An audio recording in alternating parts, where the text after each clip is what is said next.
What is going on, guys? Welcome back to the channel. So in this video, I did want to talk about something I have legitimately been seeing everywhere on basically Discord, YouTube, and pretty much all over social media. That is going to be the four-wheel drive cars being so dang good in test drive compared to something like the two-wheel drive cars. Now, the first thing I do want to clarify right now is I'm not saying the two-wheel drive cars are useless, but you can definitely tell right now that the four-wheel drive cars are like the all-wheel drive cars, which is similar but different. I can get into that if you would like. But I would also say players are going to run the four-wheel drive cars for a couple of different reasons over the rear-wheel drive.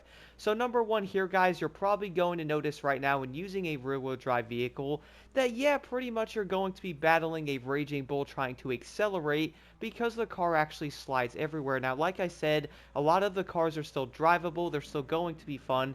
You can still race them, but in a lot of the events and stuff, though, a four-wheel drive car is not only going to launch off the line better, which in real life they also kind of do, it is actually going to be much faster than the rear-wheel drive, especially in the weather changes. What I mean by that is going to be the rain. What's kind of funny about this entire thing, though, is I do understand there's going to be a slight realism thing to it, but we can all agree right now there's definitely going to be a four-wheel drive meta going on. So if you guys actually do a race in something like a rear-wheel drive vehicle, especially in the rain, you're probably going to be sliding legitimately everywhere and probably not sliding in the correct places. Around a lot of corners, the cars are going to be pretty annoying to drive. One vehicle in specifically, now I am going to have to get into the tuning a bit, which I'm definitely planning to, but right now driving something like the Mercedes-Benz SLS AMG, my goodness, in the rain, that car is absolutely insane, man. Like, you're basically fighting that thing around the corners trying to find traction when you actually accelerate. And I do feel like to like a certain extent, depending on the power you actually have in a car, this is going to be incredibly realistic. We all do know if you're actually pushing like 800 to 1,000 horsepower, that car is probably going to be incredibly hard to actually accelerate with it, or at least it's probably going to be something to where you have to be careful, and you can't just slam the gas down and go 200 miles an hour in a straight line and have 100% traction, man. That's just not that realistic. So I do understand that when looking at it in that aspect. But if you guys actually use something like the Mercedes-Benz SLS to jump into like the Bentley GT, for example, that thing is going to be night and day different. And yes, it is going to be four-wheel drive. That thing has a crazy launch. It's also going to handle very well. Now, I did notice on the all-wheel drive cars, though, you actually might want to use something like the handbrake around certain corners. That does actually help. I was doing that in the Mini Cooper, which is front-wheel drive, and it was definitely making the corners just a tad easier to get around. Now, I do actually want to clarify a few things. I'm not saying the rear-wheel drive vehicles are going to be awful. In fact, I've been having more fun driving those than any of the four-wheel drive vehicles, but part of that might actually come down to the fact that I do like the cars that are rear-wheel drive, like for example the Chevrolet Camaro ZL1 1LE or the Ford GT 2006. Really enjoying those cars, and the Maserati MC20. Like, they're so fun to drive, man.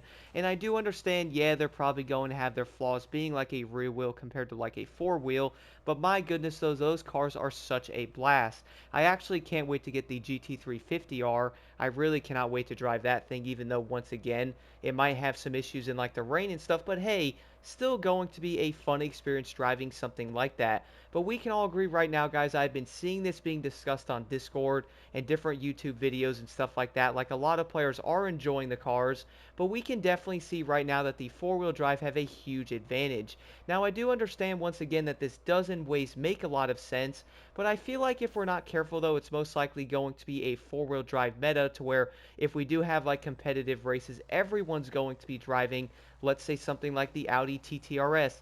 That thing is by far going to be the best daily driver car in the game, like it's not even close. Another few examples of that is going to be like the Lamborghini SVJ. Another car, guys, I was noticing people talking about was like the Audi R8 Spider.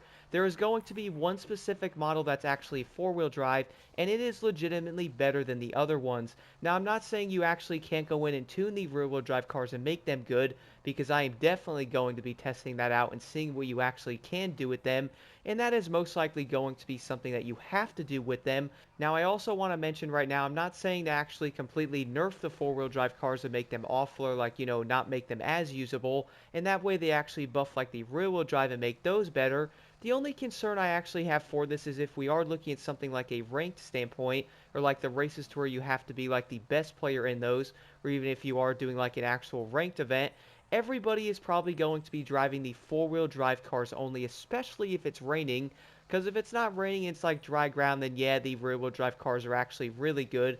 But if it's raining though, you probably have to use a four-wheel. So I was thinking about this, like if we actually have the ranked events, is everybody going to be using the exact same car to get in like the top 5% bracket? And a lot of the cars are most likely going to be useless. Like from what I have been seeing, guys, a lot of people are buying the exact same 3 or 4 different cars, and they're really not using any of the other ones because, they're going to be rear wheel, not four wheel. So a lot of players might look at those cars and go, I mean, yeah, the car looks dope, but this car is going to handle much better, launch better, and also be way easier to drive than that one. So I'm actually going to wait and spend the money on this car because that way you're actually going to be the fastest you can possibly be because that car is better.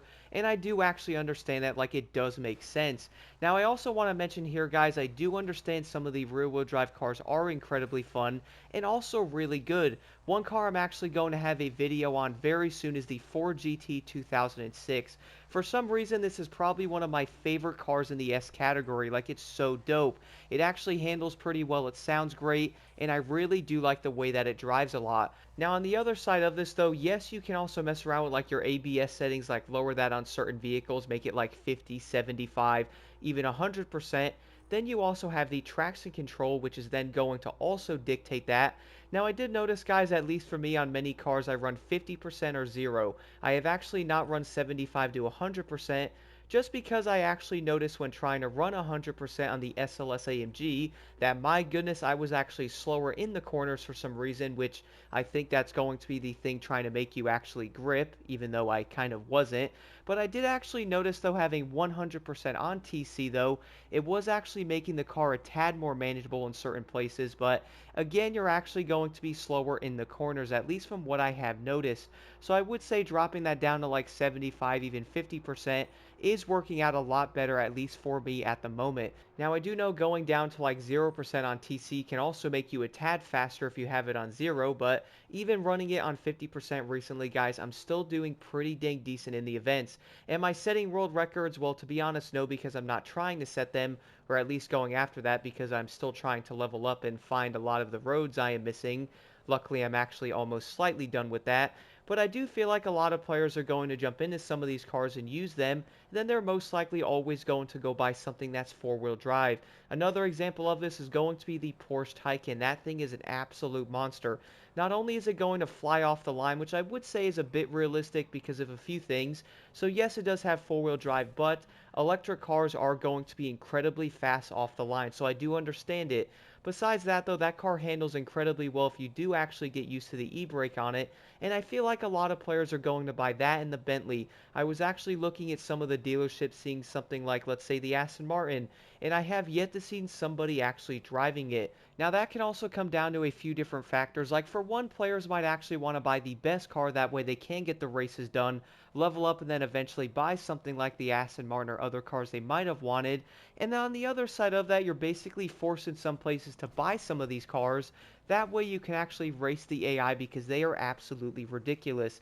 Now, I do actually understand they're most likely going to change them just slightly a bit, but my goodness, though, if you actually drive a certain car, like let's say you guys want to drive the Mini Cooper, yes, you can use the Cooper Works GP. It's going to be good. I was actually completing around 95% of the races in that car and basically won most of them without any issues. Yeah, like I had to restart a few times on a few of them because the AI are like rocket ships, but I was still able to beat them.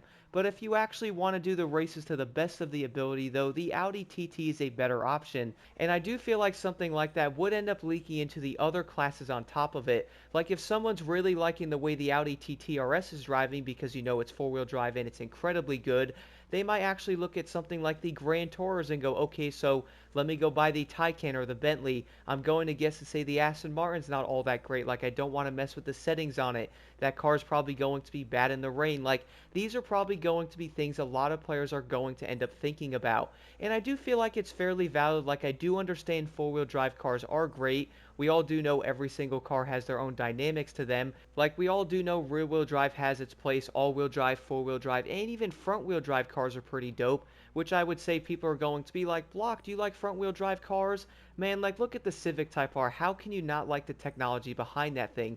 Such a dope vehicle. But besides all that though, guys, I would like to know your thoughts on this in the comments below. Do you actually think the entire four-wheel drive meta thing that might actually end up going on is going to be a problem in Solar Crown?